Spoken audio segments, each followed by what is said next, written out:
శివుడు ఎవరు? As per గొప్ప శివయోగుల ప్రకారం శివుడు మహాశూన్యం. శివరాత్రి కథలు అదే వస్తుంది. బ్రహ్మ విష్ణువులు ఆ మహాశూన్యాన్ని సెర్చ్ చేయడానికి వెళ్తారు, వెతకడానికి వెళ్తారు ఫిజికల్ లెవెల్. ఆ మహాశూన్యం ఎక్కడుంది అంటే తలపైకి వెళ్ళకూడదు. ఇక మహాశూన్యం అక్కడ ఉంది, మహాశూన్యం ఇక్కడే ఉంది. నువ్వు శూన్యంలో భాగమై ఉన్నావు. నువ్వు నేను శూన్యంలో మనం భాగమై ఉన్నాము, శూన్యంలోనే ఉన్నాము. ఎవ్వని చేయ జనించు పద్యం అదే, దాంట్లో అందంగా చెప్పేశాడే. ఎవ్వని చేయ జనించు జగమెవ్వరి లోపల నుండు లీనమై ఎవ్వని యందు డిందు. అంటే ఎవరి లోపల లీనమై ఉంటుంది, ఎవరి లోపల జనిస్తుంది, ఎవరి లోపల కలిసిపోతుంది. అదే మహాశూన్యం. ఇక్కడంతా ఉంది ఆ శూన్యం. ఆ శూన్యంతోనే మనం మమేకమై ఉన్నాం నిరంతరం.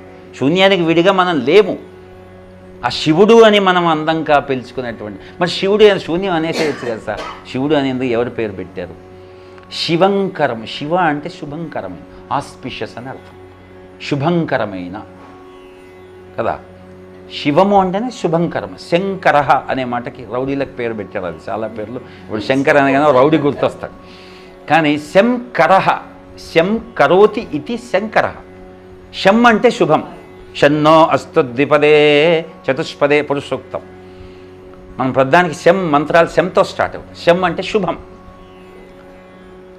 ఆ శుభం అంటే మనకు నచ్చిన శుభం కాదు. అక్కడ ఈ ప్రకృతిలో సహజ సిద్ధంగా ఉన్న శుభం.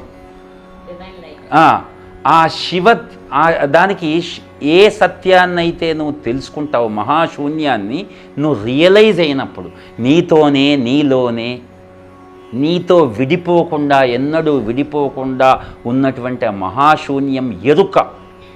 ఇంగ్లీష్లో అవేర్నెస్, తెలుగులో ఎరుక. చాలా ధ్యానం చేసే ఆధ్యాత్మిక జీవితంలో ఉన్న వాళ్ళకి ఈ ఎరుక అనే మాట చాలా గొప్పది. అవేర్నెస్, నిరంతరం ఆ ఎరుక కలిగి ఉండము. వేమన కూడా పద్యాల్లో ఎన్నోసార్లు ఎరుక అనే మాట వాడతాడు. ఆ అవేర్నెస్ ఏది? అవేర్నెస్ ఎరుకనే ధ్యానం, ఇంకేది లేదు.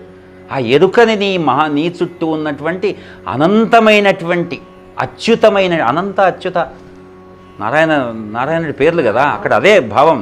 అనంత అంతము లేనివాడు, అచ్యుతము లేనివాడు. ఆ అనంతమైన అచ్యుతమైన సత్యంతో నువ్వు ఎరుకను కలిగి ఉన్నప్పుడు